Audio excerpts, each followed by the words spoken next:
Bonsoir. Du coup, ce soir, je vais vous parler un petit peu de tout un tas de choses autour de la programmation fonctionnelle, donc, et un petit peu, voilà, aussi, comment l'utiliser avec React Redux.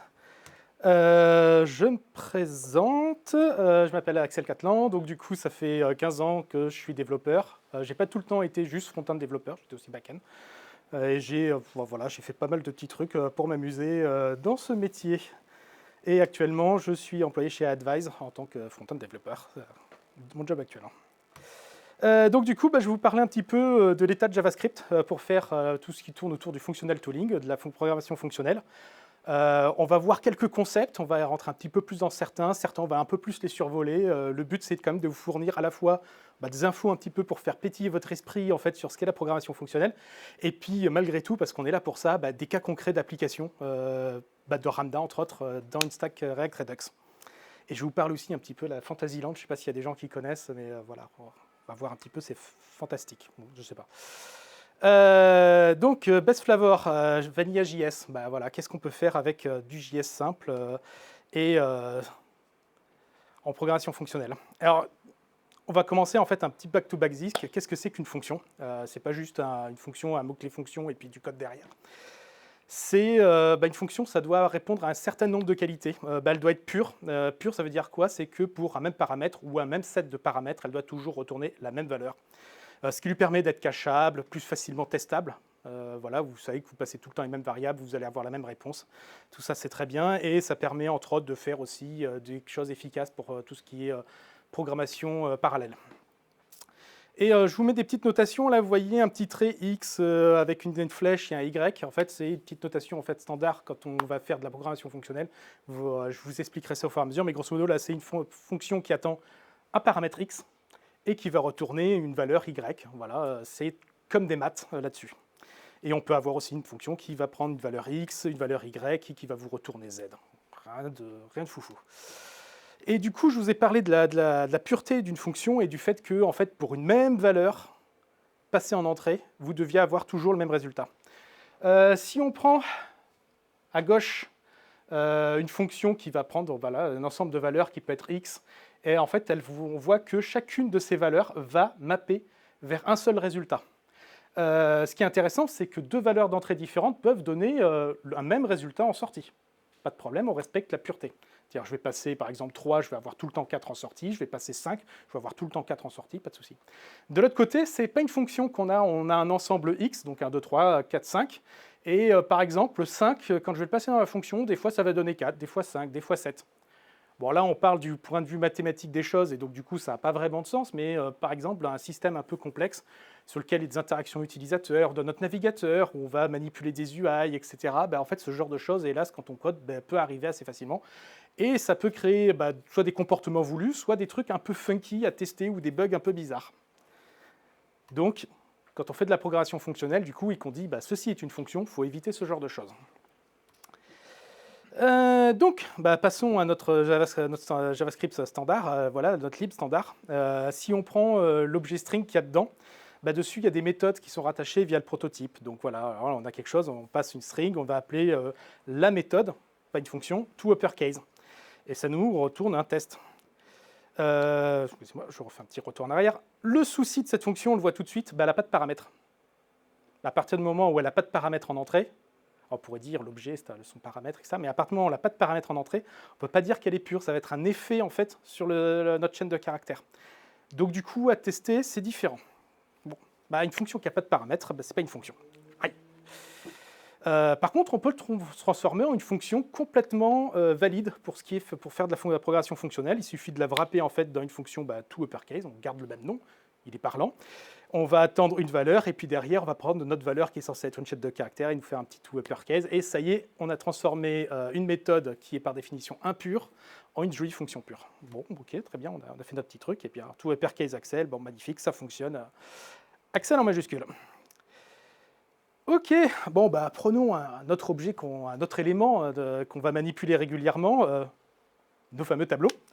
Nos tableaux, voilà, on va vouloir travailler dessus. Par exemple, une opération très très très courante sur un tableau, c'est de transformer les valeurs qu'il y a à l'intérieur. Du coup, pour ça, la librairie standard va nous fournir une fonction map. Ah non, une méthode map, qui, elle, va attendre en paramètre une fonction qui, elle, va être capable de transformer chacun de ces éléments du tableau. Donc, par exemple, ici, on va utiliser la fonction toUpperCase qu'on a définie dans la slide juste avant, et la réutiliser sur mon map, et puis effectivement, on s'aperçoit qu'on réussit à transformer notre tableau en majuscule.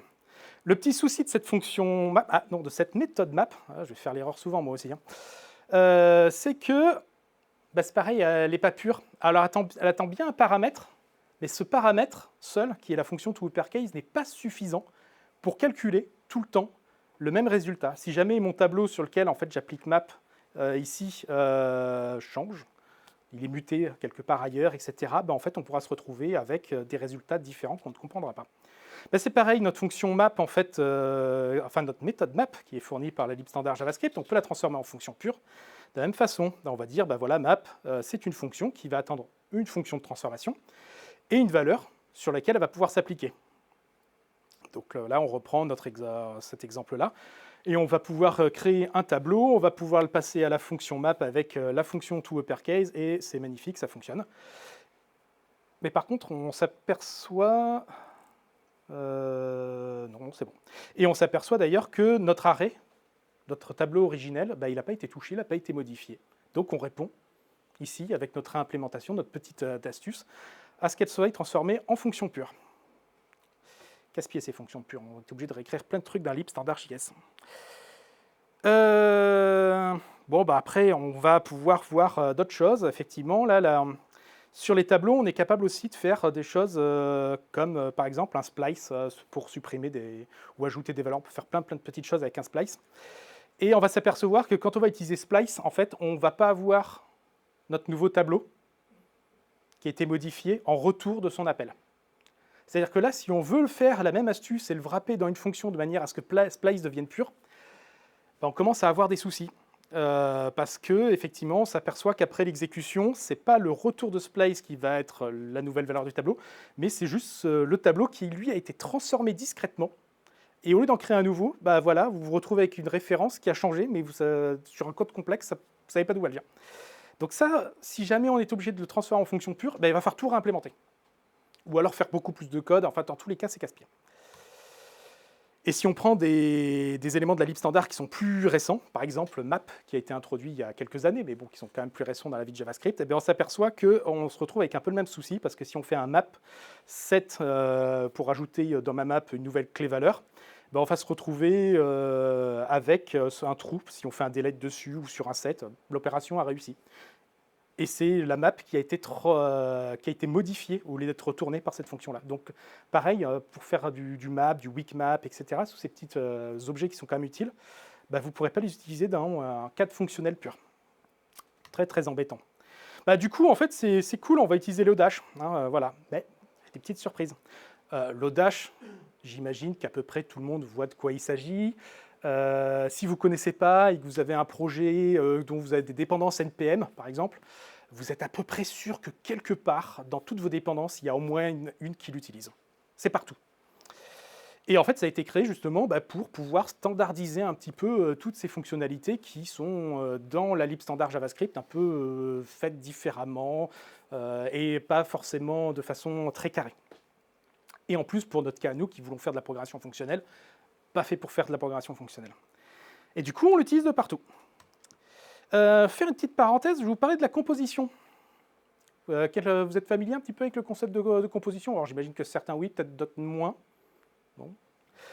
Alors, la composition. Alors, prenons en fait le scénario suivant. On a une fonction A qui va en fait faire des transformations et il va générer une valeur B. Et on a une fonction qui, elle, utilise des B et qui va les transformer en C.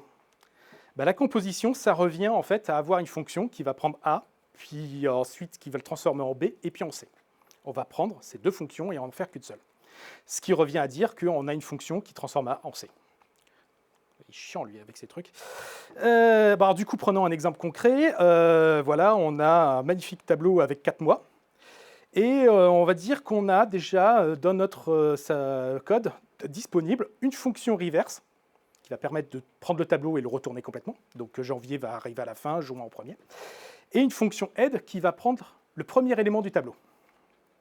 Donc on va avoir cette fonction, la première reverse qui est A qui transforme en B, et head qui est B qui transforme en C. Et on peut faire en fait de la composition de la façon la plus naturelle qui soit, c'est-à-dire créer une nouvelle fonction qui va attendre une valeur, et dedans, à la mimine, et j'ai oublié un return, à la mimine, on va appeler notre première fonction, on va la mettre dans une variable, et ensuite, on va appeler la deuxième fonction à laquelle on va passer cette première variable qu'on a calculée, donc reverted, qui est le tableau inversé, et là, on va récupérer le premier élément de ce nouveau tableau. Ben, ça y est, on a implémenté une fonction qui s'appelle last, qui permet de récupérer la dernière valeur d'un tableau.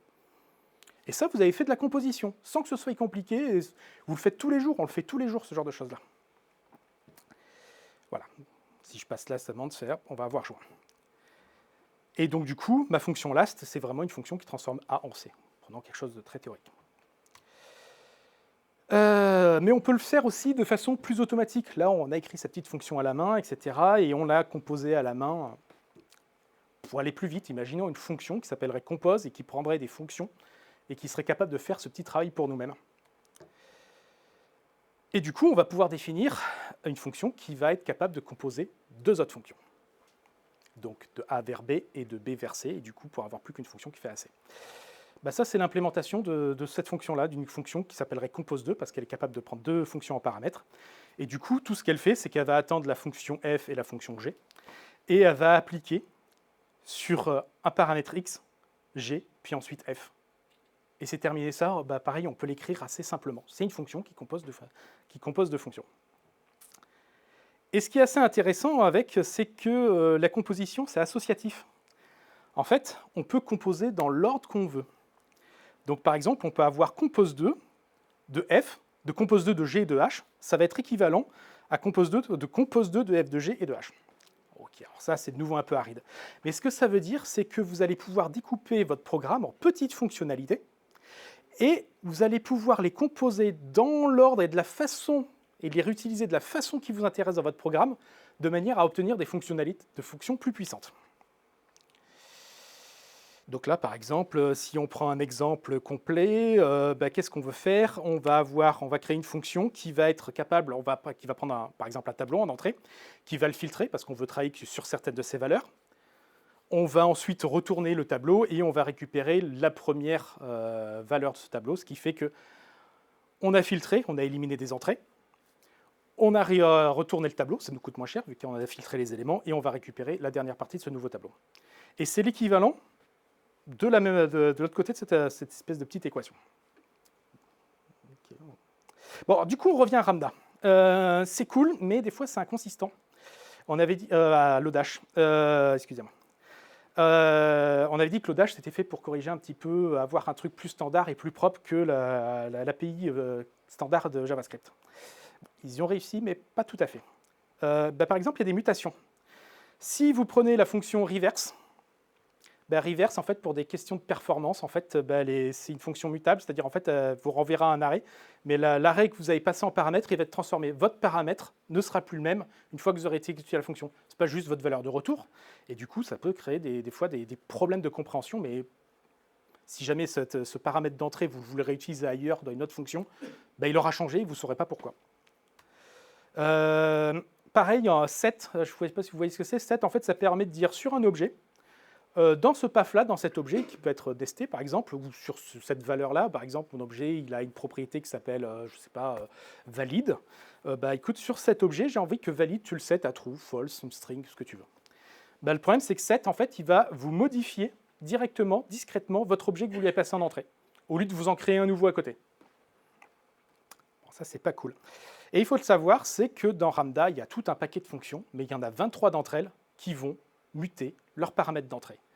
Et ça, quand vous avez l'habitude, dans Lodash, je veux dire, quand vous avez l'habitude en fait, d'avoir à chaque fois une nouvelle variable bien propre, que votre paramètre d'entrée n'ait pas été touché, que vous pouvez utiliser ailleurs, ça peut créer des situations gênantes. Vous allez passer une après-midi à vous dire oh, mais pourquoi mon code ne fonctionne pas? Parce qu'il y en a 23 sur 200 qui fonctionnent différemment des autres. Not friendly. Qu'est-ce que je veux dire par not friendly?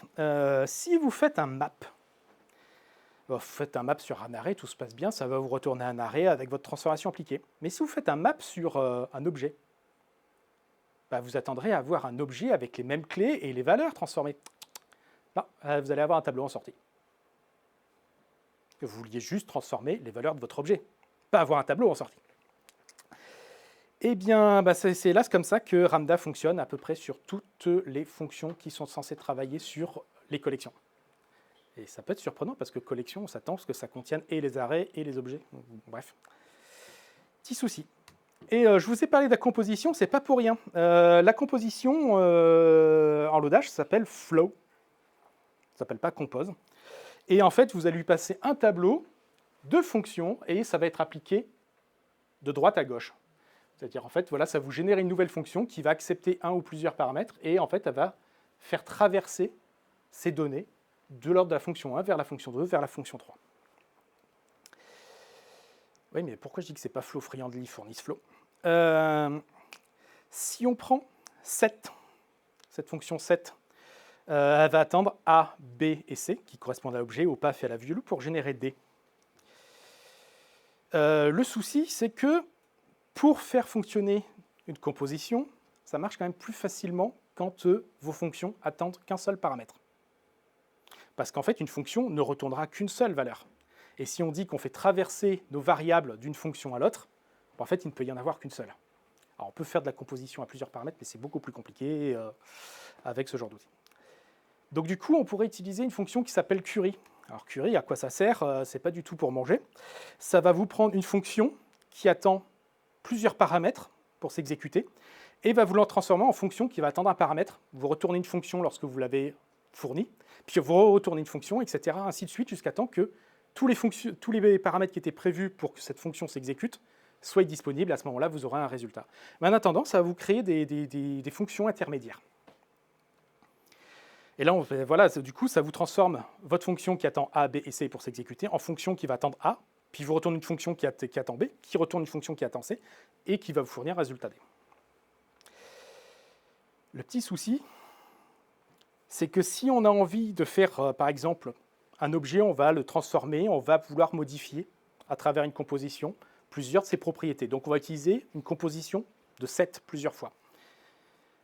Le problème, c'est qu'on ne peut pas, à cet endroit-là, dire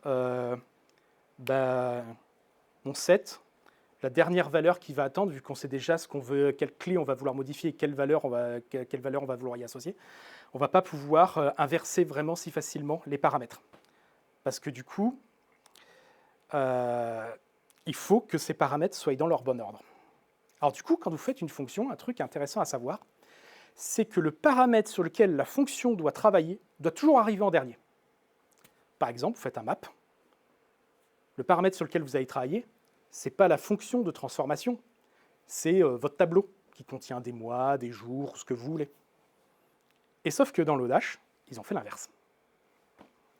Donc vous avez une fonction de composition qui s'appelle flow, mais vous ne pouvez pas l'utiliser avec les fonctions de Lodash, sauf celles qui sont déjà unary, mais c'est dommage. Et vous ne pouvez pas utiliser le query pour, ou alors il faudrait faire des flips. Il y a une fonction flip qui permet d'inverser l'ordre des arguments. Alors pour certaines, si vous avez 3 arguments, elle va peut-être le faire 3 fois, c'est très intéressant. Pas bien.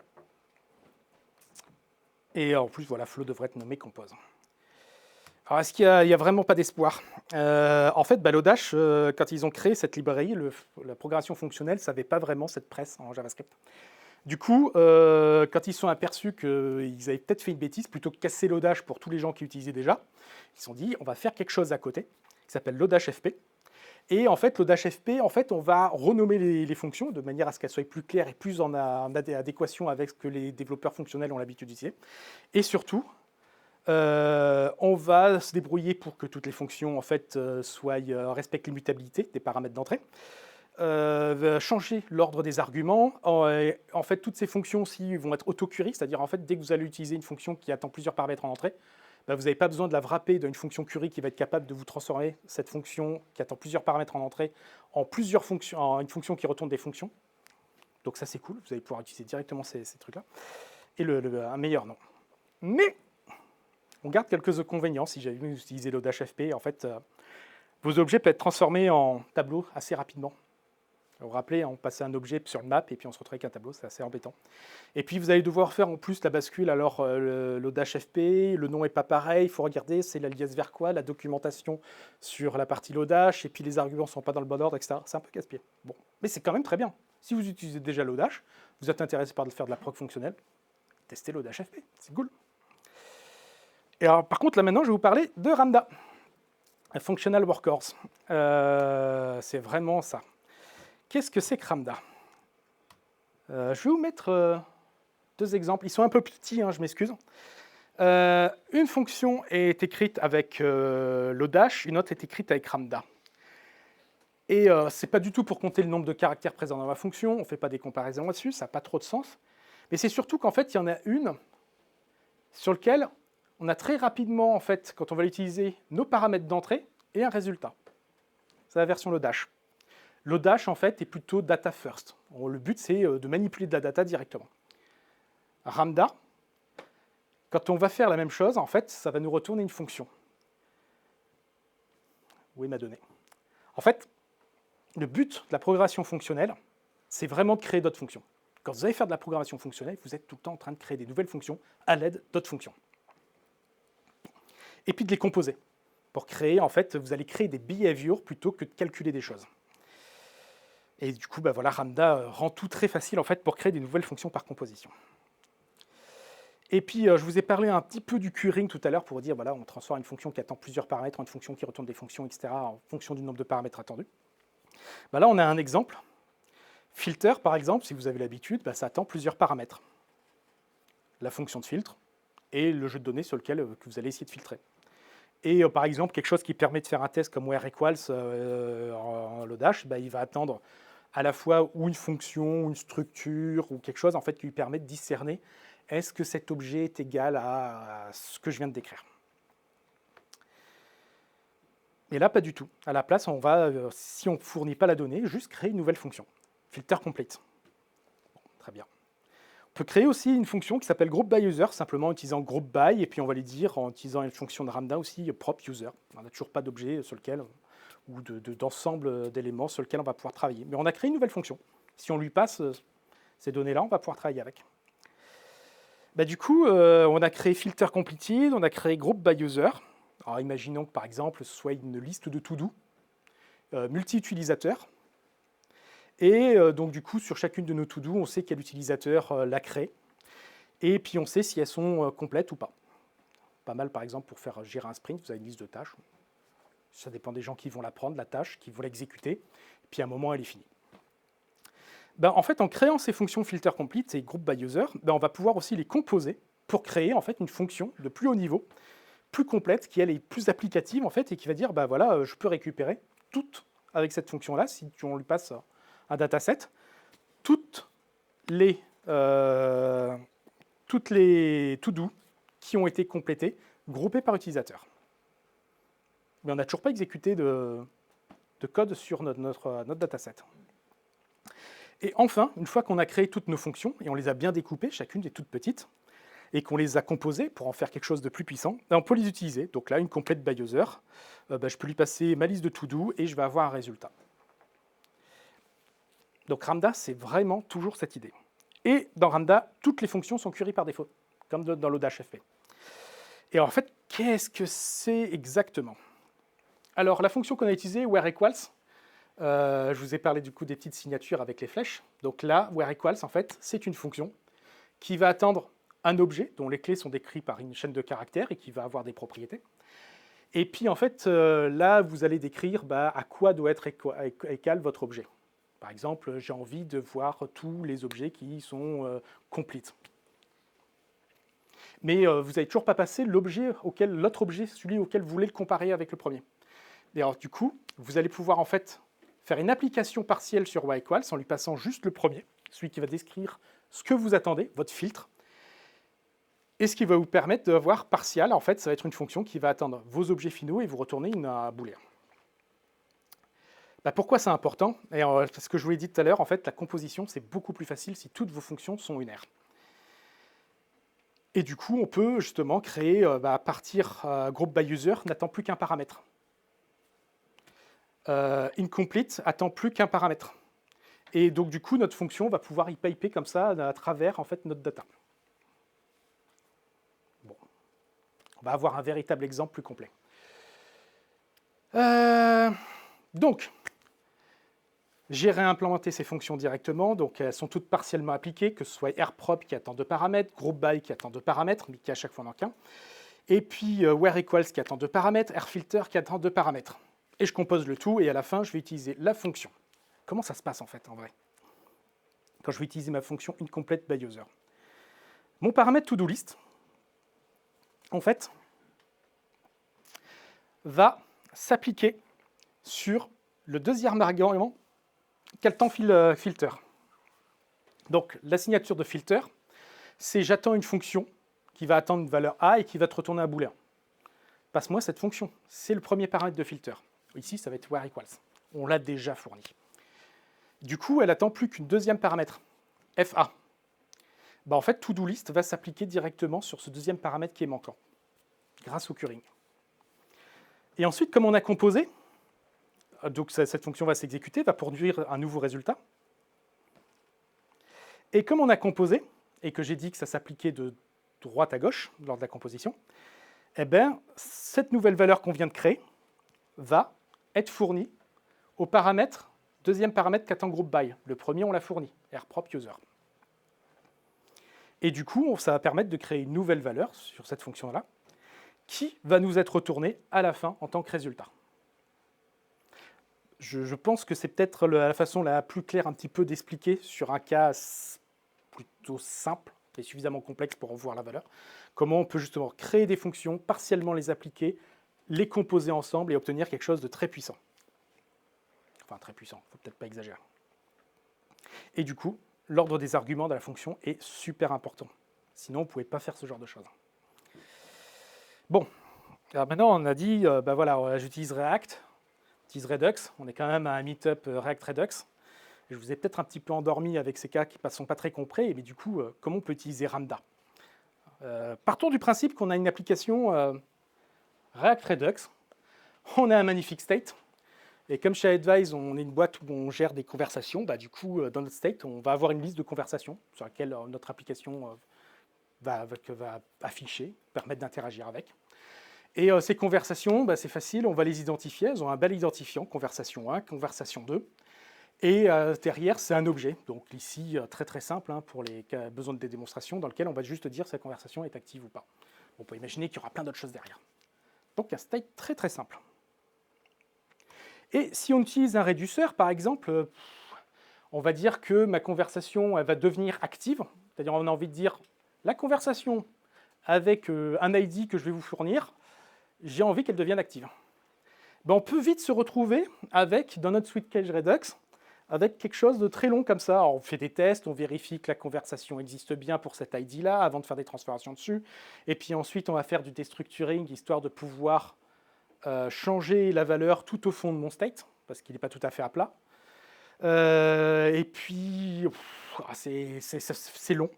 Et le but de tout ce destructuring, c'est de se débrouiller pour que mon nouvel état soit différent référentiellement de l'ancien, de manière à ce que nos petites fonctions connect qui wrap nos composants en React soient capables de dire « Oh, c'est différent, il faut que je re-rende mes enfants avec cette nouvelle valeur ». Et puis, c'est un pattern de Redux où on nous dit voilà, Redux, les réduceurs doivent être purs. Donc, du coup, on se rappelle que pur, on ne doit pas avoir de side effect. L'immutabilité peut être la non-immutabilité peut être un side effect. Donc, du coup, on se retrouve avec ce pâté. Juste à écrire, c'est chiant. À relire, c'est chiant. À modifier, c'est pas sympa. Et encore, là, il s'agit d'un state très simple. Bon, on va pouvoir utiliser Ramda. Alors, on va faire toujours peut-être quelques tests, etc. Est-ce que les choses existent ou pas?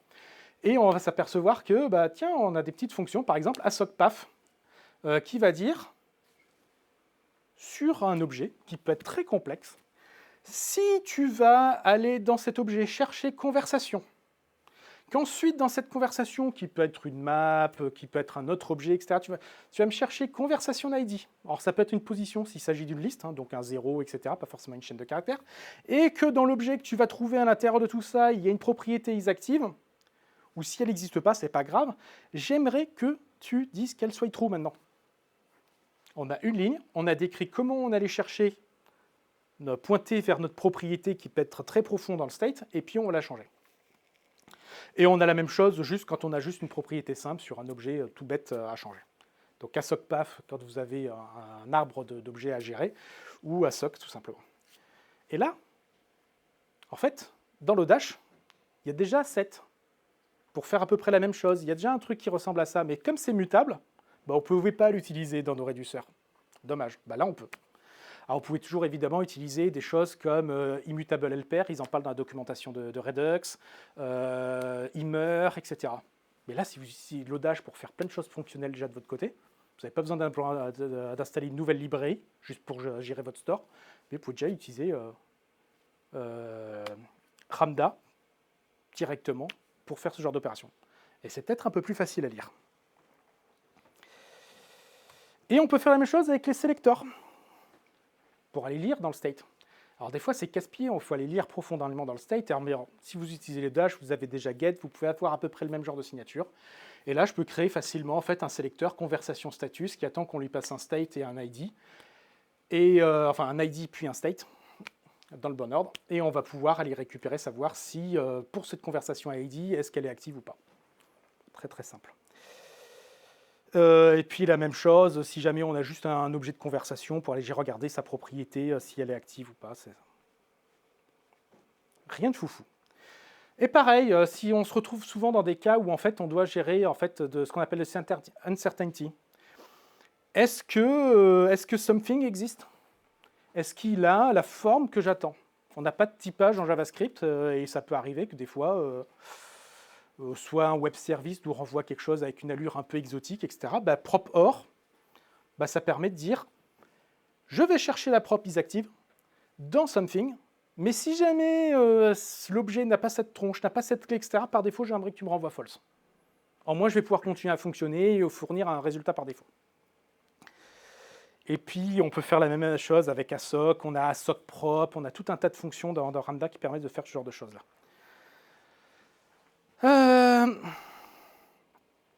Et du coup, ce qu'on peut faire, c'est on peut créer des petites choses. Par exemple, on peut aller chercher dans notre state des conversations par leur ID. J'ai mon state, j'ai un ID de conversation, j'aimerais que tu me ramènes cet objet de conversation. On va lui faire une fonction qui va, si on lui passe un state, descendre de 2 crans dans notre state. Et ensuite, j'aimerais composer cette fonction-là avec une autre qui me permet d'obtenir le statut. Donc j'ai créé un objet métier qui s'appelle conversation, j'ai créé une petite API sympathique pour savoir son statut, sans aller directement chercher la propriété à la main, mais par une fonction, histoire d'être propre. Et puis je peux composer les deux et créer une nouvelle fonction qui s'appelle conversation state by ID. Vous l'avez composée, vous lui passez l'ID, vous lui passez le state et ça vous retourne un résultat. Vous avez évité de créer plein de fonctions qui font plus ou moins la même chose. Vous avez bien découpé tout ça en fonctions qui font qu'une seule chose à la fois, qui le font bien, et en les composant, vous avez vos résultats. Est-ce qu'il n'y a pas un meilleur moyen? Parce que là, en fait, on a créé plein de petites fonctions pour aller lire dans le state, plein de petites fonctions pour aller écrire dans le state. On pourrait même en écrire plein de petites pour faire des mises à jour. Est-ce qu'il n'y a pas un meilleur moyen? Parce que là, en fait, on se répète quand même pas mal. Bon, selector, read the state, bis. On avait parlé de la fonction paf, ou prop, etc. Il existe aussi un truc assez rigolo, la fonction lensPath. Même signature que ma fonction paf. Elle attend un chemin, un descripteur de chemin sur comment aller chercher la variable. Elle s'appelle lensPath. Et ça me permet de créer une nouvelle fonction qui s'appelle conversation status ici. Sauf que en fait, on ne peut pas directement utiliser cette fonction en lui passant un ID, un state, pour avoir un résultat. À quoi ça sert? À quoi ça sert? Tout à l'heure, j'avais la fonction, en faisant la même chose, je pouvais directement l'exploiter. En fait, on va être obligé de passer par une fonction tierce, RView, qui, en récupérant cette conversation status, une fois qu'on l'alimente avec un conversation et qu'on va lui passer un conversation ID, et qu'on lui passe un state, va nous retourner true. Ouais, c'est bien. C'est juste plus long. Mais dans le nom de la fonction que j'ai utilisée, lensPath, il y a le mot-clé lens. Qu'est-ce que c'est une lentille en optique? On est nombreux à avoir des lunettes. Une lentille, en fait, elle sert, suivant sa forme, à transformer la façon dont la lumière va diverger ou converger. Et ce qui est intéressant avec une lentille, c'est qu'on peut l'utiliser de la même façon pour obtenir l'effet inverse. Donc ici, on va concentrer de la lumière, et dans l'autre sens, on va peut-être pouvoir aussi s'amuser à la faire diverger. Bon, c'est pas tout le temps vrai, c'est un petit peu plus compliqué que ça l'optique. Hein. S'il y a quelqu'un qui gère en optique, il va m'engueuler. Bah, du coup, notre lens qu'on a créé, on va pouvoir l'utiliser de plein de manières rigolotes. Alors, ça doit être vraiment petit pour vous, je suis désolé.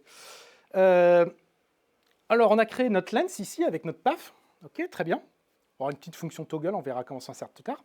Et on va utiliser notre lens qu'on a décrite, où bah, va chercher les informations à cet endroit-là, pour aller lire une information. Donc, si je fais un review de ma lens, je veux récupérer le résultat, true, très bien.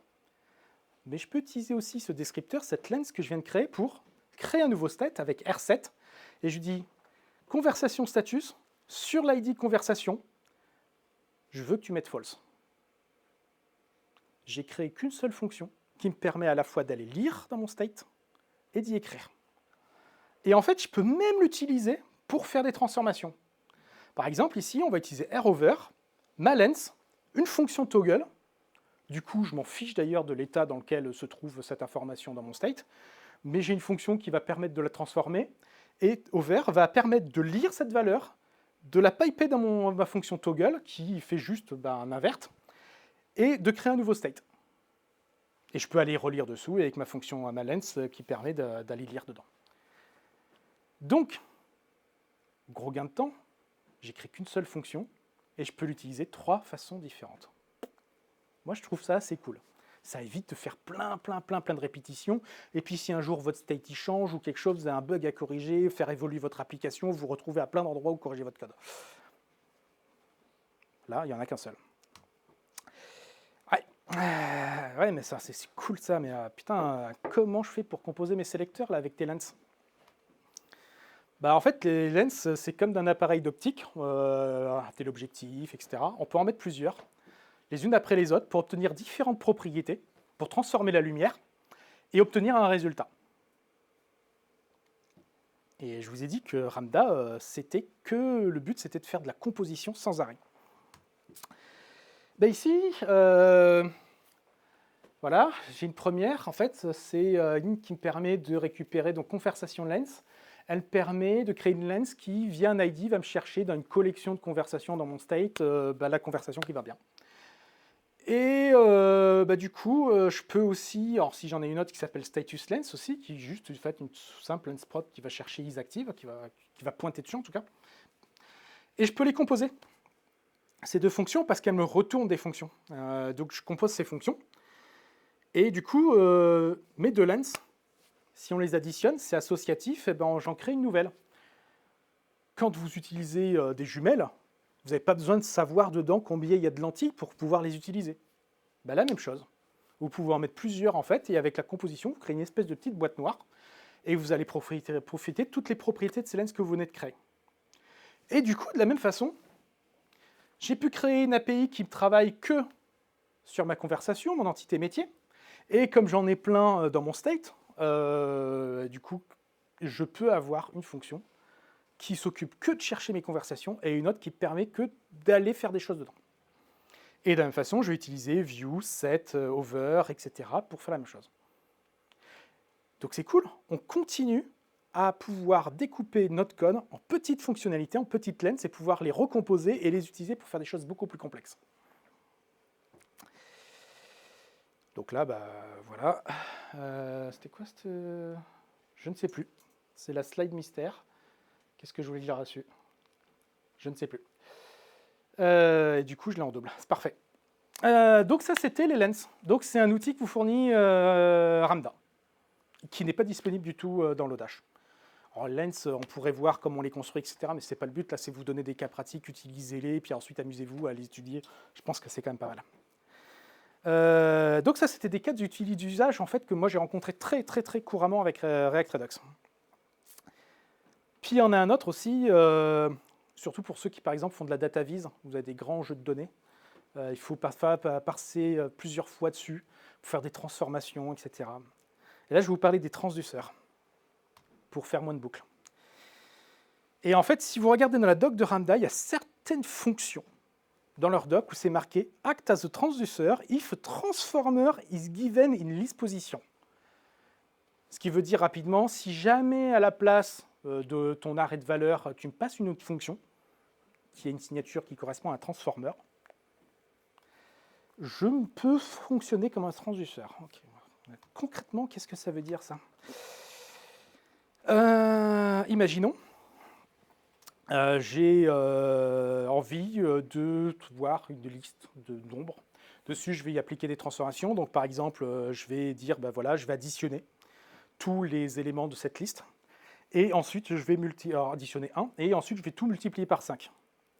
Donc, je peux composer, en fait, mon map de multiply, mon map de add one. Et ensuite, ben, ça me crée une nouvelle fonction, transform, j'y passe mon tableau. Et puis, c'est merveilleux. J'obtiens le résultat voulu. Sauf que quand on fait des transformations, des fois, on peut en avoir pas mal d'affilés, surtout si on a bien découpé notre code. C'est bien de découper son code.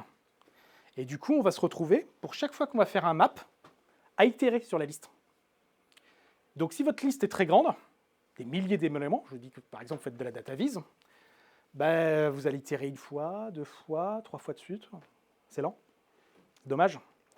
Alors on pourrait très bien faire quelque chose de très très simple. Plutôt que de composer directement le map sur multiply et add, ben, je vais prendre ma fonction multiply et add et je vais la transformer en une seule fonction. Composite transform. Cool. Et ensuite, je peux appliquer R map sur mon composite transform, j'y applique le tableau et j'obtiens le même résultat, sauf que j'ai bouclé qu'une seule fois dessus. Économie. Rien à voir avec les transduceurs, mais si vous avez ce genre de problématique, vous pouvez y résoudre très bien comme ça, sans utiliser quelque chose de très complexe. Problem solved? Ben, bien sûr que non. Les transduceurs. Un cas un peu plus compliqué. Imaginons, vous faites toujours de la data vise, vous avez un gros dataset, et vous savez que vous allez devoir appliquer des transformations dessus, mais pas sur tous les éléments. Vous êtes PyDio, vous faites un filter en premier. Les compos s'appliquent de droite à gauche. On va filtrer. On a moins des éléments. Donc on va itérer une première fois sur notre gigantesque collection. On va la réduire. Et on va itérer une deuxième fois pour appliquer les transformations que l'on va souhaiter faire. C'est déjà un petit peu optimisé, ça. Mais on itère toujours un nombre de fois supérieur au nombre d'éléments totaux dans notre collection.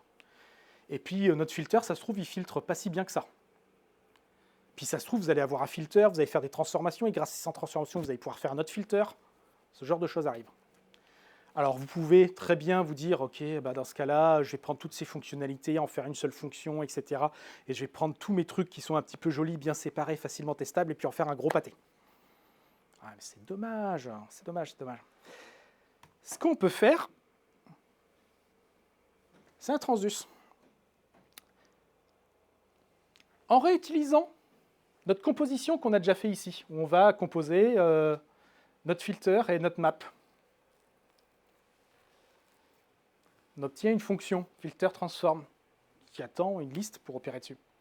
Mais si on prend cette fonction et qu'on la passe à rtransduce, qu'on lui passe en dernier notre dataset sur lequel on va travailler, je parlerai des deux éléments un peu plus tard, ce que va faire le transduce, c'est que plutôt que d'exécuter 2 fois ces choses-là, il va se débrouiller, il va dire ok, il va faire sa petite soupe interne, et il va se permettre de n'exécuter qu'une seule fois, pour chaque valeur, le filter et le map en une seule passe. Vous allez filtrer, transformer. Et votre transduce, évidemment, il attend un petit peu plus de choses. Par exemple, dans quel type de variable vous allez pouvoir projeter votre résultat. Ça vous rappelle un petit peu le reduce, transduce, reduce. Et aussi, de quelle façon vous allez vouloir agréger ces résultats. Ben, transduce, c'est exactement ça. C'est un mélange de réduceur et de composition, de map. D'ailleurs, transduce, si un jour on voulait s'amuser à le réimplémenter, ça se ferait avec un reduce. Donc, compose de vos fonctions. Si vous les appliquez avec, directement sur votre grand tableau, ça peut être un peu plus long. Mais si vous le réutilisez exactement la même chose que vous avez fait, vous le passez à un transduce, ben vous gagnez du temps CPU, etc. C'est plus rapide. Je ne vais pas rentrer dans les détails de comment ça fonctionne, mais petit tip sympathique. Mais du coup, ça peut vous servir aussi quand vous avez Redux, vous avez, je ne sais pas, des milliers d'éléments affichés dans un tableau, vous devez les transformer. Profitez-en, c'est moins cher, votre CPU vous remerciera, surtout si vous êtes sur smartphone. Fantasyland, non, je ne parle pas de celui-là, je ne parle pas de Disney. Mais ce n'est pas vraiment mieux parce que si vous allez sur le site de la spécification Fantasyland, vous verrez cette image. Hein, c'est vraiment, on vit au pays des bisounours, tout est beau, tout est parfait, tout est carré, tout est très fonctionnel. Bon, la vraie vie, elle n'est pas tout à fait comme ça, mais bon. C'est une spécification, une algébrique, c'est JavaScript spécification. Qu'est-ce que c'est que cette chose-là? Et si vous arrivez sur leur site, en fait, vous allez rapidement voir tout un tas de noms barbares d'un graphique. Puis vous avez peut-être vu, si vous êtes intéressé à la programmation fonctionnelle, vous êtes peut-être tombé sur des papiers, sur Haskell, etc., où vous avez peut-être vu certains de ces termes. Moi, je ne sais pas ce qu'ils veulent dire tous encore. Hein. Vous inquiétez pas, c'est pas une tare. OK. Et si vous regardez sur la fonction map, dans Ramda, dans la documentation, vers un petit truc qui s'appelle dispatch to the map method of the second argument if present. Parce qu'en fait, map, dans Ramda, il fournit une implémentation pour les arrêts, il fournit aussi une implémentation pour les objets, ce que ne fournit pas le Dash. Mais en fait, il y a aussi éventuellement d'autres structures sur lesquelles vous voudrez travailler et sur lesquelles vous aimeriez mapper. Je ne sais pas, une vraie map, un weak map, un set. Okay. Donc il y a cette petite précision dans la doc de Ramda. Donc, okay. Ça veut dire que si jamais le second argument, mon objet sur lequel je veux mapper, ou ma liste, ou ce que je veux, s'il y a une fonction map dessus, il va l'appeler. Pareil, si vous regardez la fonction AP, ça veut dire appliquer, hein, grosso modo. Ils ont fait un truc très court. On aime bien ça, les trucs des fois, tu as des noms très courts et pas très compréhensibles, mais bon, AP. Dispatch to the AP method of the second argument if present. Ok. Alors il y en a même où il y a, je sais pas, une quinzaine de fonctions comme ça. Et il y en a même où en fait il y a des références vers la Fantasyland spécification. C'est pas très mis en avant, mais si vous lisez la doc assidûment, vous le verrez. Qu'est-ce que ça veut dire? Alors c'est là que ça devient un petit peu vraiment compliqué. Ok, RMap only. Donc ce que je vous ai dit, la fonction map de Ramda, en fait, elle fournit seulement une implémentation pour travailler sur les arrêts, les objets. Ça. Mais qu'est-ce que c'est qu'un map? C'est appliquer une fonction sur le contenu de quelque chose. Un bon dessin que j'ai piqué sur le net vaut toujours mieux. C'est, vous avez un paquet cadeau qui contient des valeurs. Une liste, un arrêt. Un arrêt contient des valeurs. Ça pourrait être aussi un objet très simple qui contiendrait qu'une valeur. Ça peut être aussi un objet. Un objet contient des valeurs. C'est une espèce de contexte. Et en fait, ça revient, si votre paquet cadeau possède la fonction map, à appliquer sur la valeur qu'il contient votre opération de transformation. Et elle doit respecter cette règle, c'est qu'ensuite, elle vous remballe tout ça proprement. Il dit, pas vu, pas pris. Ton cadeau de Noël, on l'a transformé en autre chose, hein, c'est peut-être mieux, c'est peut-être moins bien, mais le paquet est intact. Du coup, ça veut dire que quand on map sur un arrêt, on doit avoir en retour un arrêt avec les nouvelles valeurs transformées. Pareil sur un objet, qui correspond un peu à une collection, une HMAP, ou sur toute autre chose qui contienne map. Donc, ça nous permet de transformer des valeurs pour n'importe quel contexte qui implémente map, sans connaître la façon dont ce map-là va être implémenté. On délègue à l'objet. Si on prend un foncteur très simple, je vais revenir sur la définition de foncteur. Je ne sais pas si vous connaissez maybe ou option. Alors, en JavaScript, on est bien loti parce qu'en fait, on a de l'undefine, mais on a aussi du nul. Et tous les deux, ça peut vouloir dire plein de choses. Ça peut vouloir dire, par exemple, d'un objet, sur ma propriété, il n'y a pas de valeur. Ma propriété n'existe pas. Rien n'existe. Et puis nul. Donc, ça permet, en fait, ces choses-là, d'exprimer, en fait, de l'uncertainty. On ne sait pas ce qu'il y a. Alors, en tout cas, là, il n'y a rien. Et maybe est assez intéressant, c'est qu'il permet, en fait, de supprimer le concept de nul et d'undefine en nous rappellant tout ça dans quelque chose qui peut être à l'état nothing, rien à voir, ou just avec une value. Donc on a créé un contexte qui s'appelle maybe. Et dessus, si on a implémenté map, on va pouvoir dire que si je suis à l'état nothing, return this, dans mon état nothing, ou alors si j'ai une valeur, applique la fonction que j'ai passée à map sur la valeur, et retourne-le-moi sur un maybe-of, qui me crée un nouveau maybe. J'ai pris maybe, qui contient peut-être une valeur si c'est just, ou pas de valeur, et je vais pouvoir appliquer dessus une fonction qui va me renvoyer un maybe, et qui ne plantera pas si jamais il n'y a pas de valeur, parce que du coup, on ne l'appliquera pas. Je ne sais pas ce qu'il y a, je ne sais pas si j'ai une valeur, mais je vais pouvoir effectuer une opération dessus.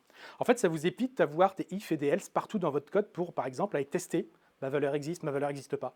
De façon optimiste, je considère que le cas passant est celui qui est valable, et je vais pouvoir appliquer des transformations dessus.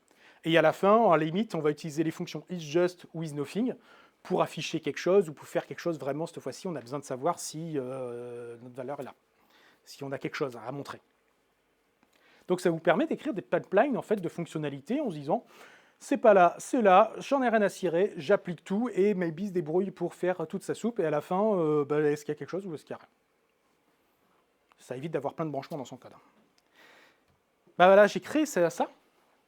Et bien du coup, ce qui est sympa, c'est que si je crée un maybe of something, alors je peux très bien utiliser ma maybe value que je viens de créer, utiliser directement sa méthode map pour appliquer par exemple la fonction r to upper qui va nous faire du uppercase qui est fourni par Ramda. Okay. Ou alors, on peut faire la même chose. Donc j'ai fait un maybe of de undefined, donc par défaut c'est un nothing. Si j'applique la map to upper, ça nous retourne un nothing, rien à planter. C'est pas mal. Mais l'intérêt là-dedans, c'est que en fait, quand je récupère ce genre de data structure depuis une librairie ou quoi que ce soit, il en existe plein. En fait, avec Ramda, je peux dire, je vais faire un to-upper sur ma maybe value qui est du type maybe que j'ai décrit. Donc, je vais pouvoir utiliser mes fonctionnalités de Ramda directement, sans me poser la question, est-ce qu'il ne faudrait pas que je transforme tout ça en arrêt, etc. Comment implémenter le map à l'intérieur, etc. On s'en fiche. Si maybe value, la deuxième valeur qu'on va passer à map, sur laquelle elle va devoir travailler, possède une méthode qui s'appelle map, qui respecte le fait qu'elle attend une méthode de transformation, automatiquement, ça va déléguer à cet objet-là la façon de transformer les valeurs à l'intérieur de son contexte. Alors, c'est peut-être pas bien clair comme ça, mais c'est quelque chose de très, très, très, très puissant. Parce que derrière, en fait, vous pouvez exprimer des choses assez complexes comme either, qui permet de savoir en fait si une opération a réussi, cool, ou a échoué, et le pourquoi. Des validations, etc. Il y a tout un tas de structures algébriques. Et functor, en fait, ce mot compliqué, en fait, ça veut juste dire qu'en fait, c'est un objet qui contient la méthode map et qui respecte la spécification Fantasyland là-dessus. Parce qu'il y a plein de et du coup, vous avez affaire à un functor, c'est merveilleux. Alors, dans la Fantasyland, il y a tout un tas de trucs. Si on retrouve ici, voilà, functor, c'est une des bases. Vous voyez qu'il y a plein de choses qui héritent de ça pour fonctionner. Et du coup, c'est pour ça que j'ai parlé surtout d'elle. Elle décrit plein de cas de fonctionnement. Et en fait, ce qui est bien, c'est qu'avec Ramda, vous pouvez les utiliser plus ou moins de façon transparente. Alors, en utilisant Shane derrière, en fait, avec Ramda, vous pouvez utiliser Shane pour taper dessus, etc. Enfin, applicative, apply pour AP. Bon, là, on a à peine gratté la surface. C'est un sujet qui est assez complexe. J'avoue que même moi, je suis en train de travailler dessus. Gentiment, j'apprends des choses. Je suis loin d'avoir tout compris là-dessus. Mais tout ce que je peux vous dire, c'est extrêmement puissant. Peut-être que la prochaine fois, si vous voulez que je refasse un talk, si je ne vous ai pas complètement saoulé là cette fois-ci, je pourrais vous parler justement de l'uncertainty et de la spécification Fantasyland. Je suis en train de développer un petit truc d'ailleurs pour gérer les remote data, c'est-à-dire une donnée que vous allez chercher sur un web service, sur un socket ou sur une saisie utilisateur et on ne sait pas dans quel état elle est. Ça peut avoir plein d'états et comment appliquer dessus des transformations, les utiliser jusqu'à notre rendu sur une IHM de façon optimiste. Et on pourrait faire même une petite implémentation en live et parler un peu de tout ça. Peut-être, si vous le voulez bien. Et alors, si je vous conseille une chose, parce que moi, ça m'a vraiment ouvert les yeux, cette petite URL, c'est un petit e-book qui est gratuit. Vous pouvez le télécharger en PDF, le consulter en live, et si vous êtes généreux, vous pouvez l'acheter en bois papier, si vous aimez le papier. C'est vraiment, alors du coup, c'est en anglais, mais c'est vraiment très bien fait, et ça vous expliquera certainement mieux que moi, qui n'est pas un grand talent là-dessus, comment ça fonctionne tout ça, et d'aller beaucoup plus loin, tout ce qui est programmation fonctionnelle, en commençant par des exemples très simples, en vous faisant créer toutes ces choses-là, créer une fonction de compose, les utiliser, etc. C'est top, et moi ça m'ouvre les yeux, je le relis régulièrement, c'est vraiment génial. Foncez, si vous voulez faire de la programmation fonctionnelle, c'est très bien. Est-ce que vous avez des questions? Alors on n'est pas obligé de les faire maintenant, je ne sais pas si je suis en retard, un petit peu. Putain, désolé. Des fois, je m'emballe. On pourra faire les questions après si vous voulez auprès de la pizza, à moins que vous en ayez une tout de suite et que vous devez partir très très vite. Quand est-ce qu'on mange? Non, ok, bon, très bien. Ben, je vous remercie bien. Hop là. C'était bien dire ça. Parfait.